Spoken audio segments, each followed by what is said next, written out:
Hi guys, this is Deepti here. Welcome back to the channel.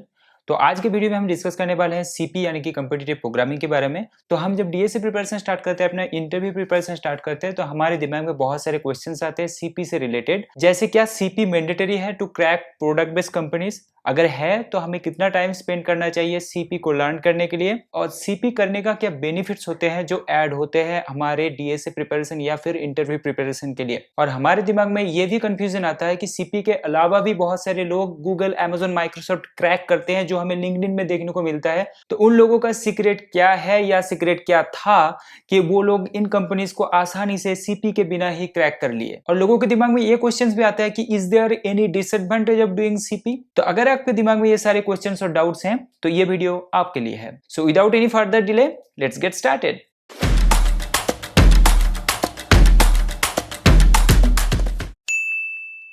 तो competitive programming से related जो पहला question लोगों के दिमाग में आता है वो है, is CP mandatory for cracking product based companies? और ये सवाल इंटरनेट में सबसे ज्यादा पूछे गए हैं। तो इसका सीधा साधा आंसर है no, CP is not mandatory. हाँ, अगर आप कॉम्पिटिटिव प्रोग्रामिंग करते हो या फिर कर रहे हो, बहुत आपको अच्छी तरह से आता है कॉम्पिटिटिव प्रोग्रामिंग, तो आपके डीएससी प्रिपरेशन में ये बहुत हेल्प करेगा, बहुत एडवांटेज ऐड करेगा। जैसे आपका दिमाग का जो सोचने का स्पीड है वो बढ़ जाता है, आपका जो इंप्लीमेंटेशन का स्पीड है वो बढ़ जाता है, आपको प्रॉब्लम स्टेटमेंट को पढ़ने से सॉल्यूशन को इंप्लीमेंट करने तक जो टाइम है वो बहुत ज्यादा रिड्यूस हो जाता है एक कॉम्पिटिटिव प्रोग्रामिंग जो करते हैं उनके लिए। और यहाँ पे मैं एक बात बता दूं कि कॉम्पिटिटिव प्रोग्रामिंग करना मतलब अच्छी तरह से करना होता है। आप रेगुलरली कंसिस्टेंटली प्रैक्टिस कर रहे हो, आपका कुछ इंप्रूवमेंट हो रहा है, आपको फील हो रहा है कि मैं अच्छी अच्छी चीजें सीख रहा, ये अच्छी तरह से करना होता है कॉम्पिटिटिव प्रोग्रामिंग। और अगर आप अच्छी तरह से कॉम्पिटिटिव प्रोग्रामिंग कर रहे हो तो आपको बहुत सारे एडवांटेजेस मिलेंगे फॉर क्रैकिंग एनी कंपनीज।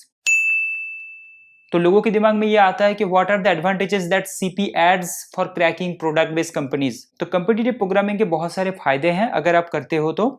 जैसे कॉम्पिटिटिव प्रोग्रामिंग करने से आपका जो लॉजिकल थिंकिंग है वो बहुत ज्यादा फास्ट हो जाता है, आपका जो थिंकिंग कैपेबिलिटी है वो बहुत ज्यादा बढ़ जाता है। अगर आपको एक स्टोरी टाइप का प्रॉब्लम स्टेटमेंट दिया जाता है तो आप आसानी से उसको समझ सकते हो कि इस प्रॉब्लम में एक्चुअल रिक्वायरमेंट क्या है, मुझे क्या करना पड़ेगा to solve this particular problem. आप बहुत ज्यादा स्ट्रेट फॉरवर्ड हो जाते हो अगर आप कॉम्पिटिटिव प्रोग्रामिंग अच्छी तरह से करते हो तो। स्पीड आपका प्रोग्रामिंग का बहुत ज्यादा बढ़ जाता है, और स्पीड होना बहुत जरूरी है क्योंकि ज्यादातर जो कंपनीज हायरिंग करते हैं उनका एक कॉमन राउंड होता है जो है ऑनलाइन असेसमेंट, और उनमें कोडिंग क्वेश्चंस पूछा जाता है, और वो ज्यादातर प्रॉब्लम स्टेटमेंट स्टोरी टाइप का होता है। तो अगर आपका प्रोग्रामिंग का स्पीड, आपका लॉजिकल थिंकिंग का स्पीड बहुत ज्यादा है तो आप आसानी से प्रॉब्लम का रिक्वायरमेंट समझ सकोगे, आप आसानी से प्रॉब्लम का required algorithm, required data structure समझ पाओगे, और आप बहुत जल्दी प्रॉब्लम का सोल्यूशन कर पाओगे क्योंकि वहां पे कुछ टाइम के अंदर आपको प्रॉब्लम का सोल्यूशन करना पड़ेगा, आपको वहां पे अनलिमिटेड टाइम नहीं मिलने वाला।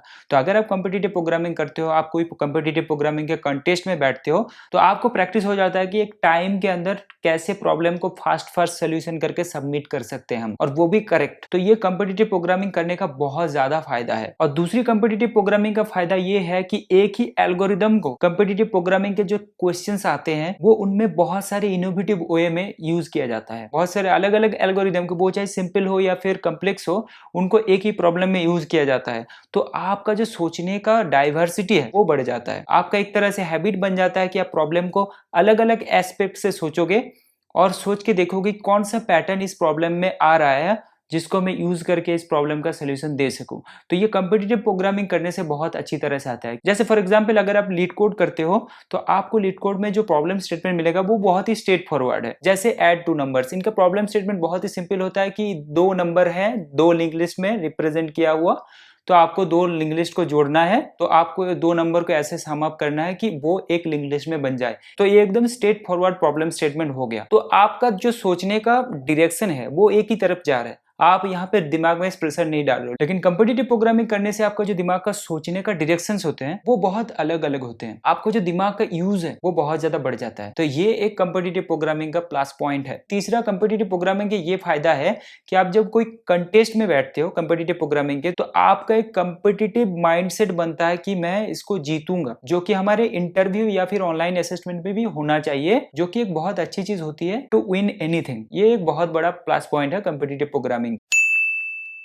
तो ये हम बात कर लिए सीपी के क्या एडवांटेज होते हैं, क्या क्या प्लस पॉइंट्स होते हैं अगर हम सीपी करते हैं तो। लेकिन लोगों के दिमाग में यहाँ पे क्वेश्चन आता है कि सीपी अगर हमें करना चाहिए तो कितने टाइम के लिए करना चाहिए। तो सबसे पहले तो सीपी एक ऐसा कोई चीज नहीं है कि 1 या 2 दिन में हो जाएगा। इसके लिए आपको बहुत सारा टाइम स्पेंड करना पड़ता है। ये बहुत बहुत प्रैक्टिस करने के बाद आता है, ये 1 या 2 दिन में नहीं हो जाता। तो सीपी में बहुत अच्छा बनने के लिए आपको बहुत ज्यादा टाइम स्पेंड करना पड़ेगा, आपको पेशेंस रखना पड़ेगा और कंसिस्टेंसी हर चीज में इंपॉर्टेंट है, जैसे मैंने पहले बताया। तो यहाँ पे मैं कहना चाहूंगा कि सीपी के लिए हमें कितना टाइम स्पेंड करना चाहिए, ये बहुत ही फालतू क्वेश्चंस है। ये किसी भी चीज के लिए हमें पूछना नहीं चाहिए, क्योंकि हर चीज में आपको मास्टर करने के लिए आपको बहुत सारा टाइम स्पेंड करना पड़ता है और ये पर्सन टू पर्सन वेरी करता है ये टाइम। तो ये बहुत ही बेकार क्वेश्चन है।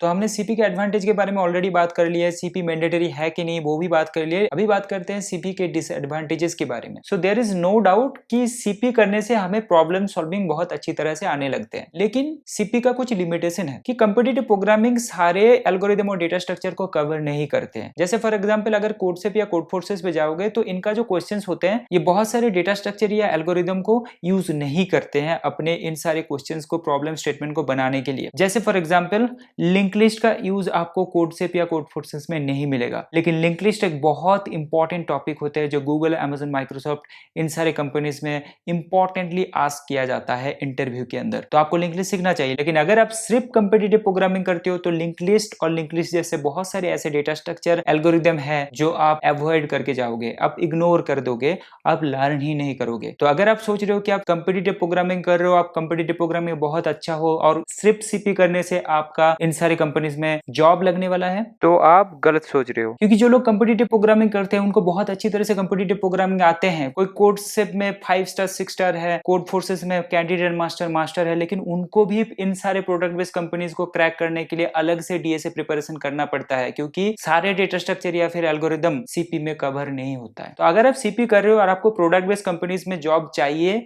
तो आपको पैरेलली सीपी के साथ साथ डीएसए प्रिपरेशन भी करना पड़ेगा, क्योंकि इन दोनों का अच्छा कॉम्बिनेशन इंटरव्यू प्रिपरेशन और इंटरव्यू में अक्सर अच्छा रंग लाते हैं। तो अभी तक हमने डिस्कस कर लिया कि कॉम्पिटिटिव प्रोग्रामिंग मैंडेटरी है कि नहीं, इसके एडवांटेजेस क्या है, डिसएडवांटेजेस क्या है। लेकिन अभी आता है सबसे इंपॉर्टेंट क्वेश्चन जो लोगों के दिमाग में आता है, जहां पे ये लोग गूगल, अमेजन, माइक्रोसॉफ्ट कंपनीज को क्रैक किए हैं लेकिन इनका कोई कॉम्पिटिटिव प्रोग्रामिंग बैकग्राउंड नहीं है। ये लोग सीपी कभी किए ही नहीं, या फिर अगर ये सीपी किए भी होंगे तो वो बहुत ज्यादा नहीं था। तो इनका क्या सीक्रेट है जो इनको इन सारे कंपनीज में प्लेस कर दिया विदाउट कॉम्पिटिटिव प्रोग्रामिंग। तो पहले तो समझते हैं कॉम्पिटिटिव प्रोग्रामिंग का मोटो क्या है, कॉम्पिटिटिव प्रोग्रामिंग का एक्चुअल या फिर रूट बेनिफिट क्या है, और वो है enhancing the problem solving ability with in you. तो अगर आप कॉम्पिटिटिव प्रोग्रामिंग नहीं भी कर रहे हो लेकिन आप डीएसए का प्रिपरेशन कर रहे हो, डीएसए का प्रैक्टिस कर रहे हो geek for gigs, leet code या फिर किसी दूसरे वेबसाइट में अच्छी तरीके से, जिससे आपका प्रॉब्लम सॉल्विंग जो एबिलिटी है बहुत ज्यादा दिन ब दिन बढ़ रहा है, तो आपका कॉम्पिटिटिव प्रोग्रामिंग का जरूरत नहीं है। Competitive programming problem solving ability को एनहांस करने के लिए है, उसको इंप्रूव करने के लिए है। इसका डायरेक्ट गोल किसी भी कंपनी को क्रैक करना नहीं होता है। इसका डायरेक्ट गोल ये होता है कि आपका प्रॉब्लम सॉल्विंग जो एबिलिटी है उसको एनहांस करना, उसको इंप्रूव करना। तो अगर किसी तरीके से आपका प्रॉब्लम सॉल्विंग एबिलिटी बढ़ रहा है, वो चाहे डीएसए प्रिपरेशन ना हो,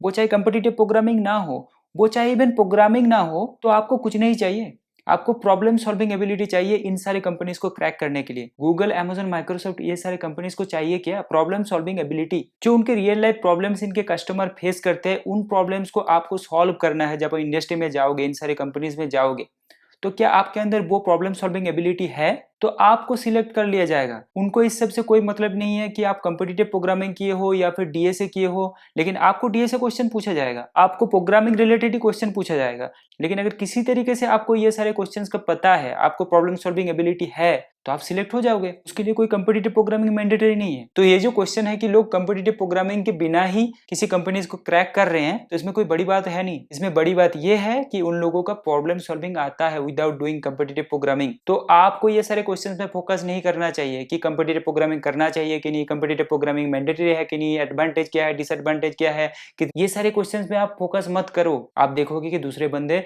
जॉब लेके निकल जा रहा है और आप अभी भी इन सारे क्वेश्चंस में डूबे हुए हो, इन सारे क्वेश्चंस में उलझे हुए हो। तो इन सारे क्वेश्चंस को इग्नोर करो और प्रॉब्लम सॉल्विंग में फोकस डालो। और अगर आप प्रॉब्लम सॉल्विंग अच्छी तरीके से करोगे तो you can crack any company. Hey guys, thank you for watching this video. I hope I was able to clear all your doubts regarding competitive programming. And if you like this video, please hit the like button. And if you are new to this channel, please hit the subscribe button. और अगर आपको लगता है कि आपका कोई friend या फिर फैमिली मेंबर कंपिटिटिव प्रोग्रामिंग से रिलेटेड इन सारे डाउटों के चक्कर में अपना जो डीएसए प्रिपरेशन है, अपने इंटरव्यू प्रिपरेशन है, उसको बर्बाद कर रहे हैं, तो उनसे यह वीडियो जरूर शेयर करना। And thanks for watching. मिलते हैं अगले वीडियो पे। Bye bye.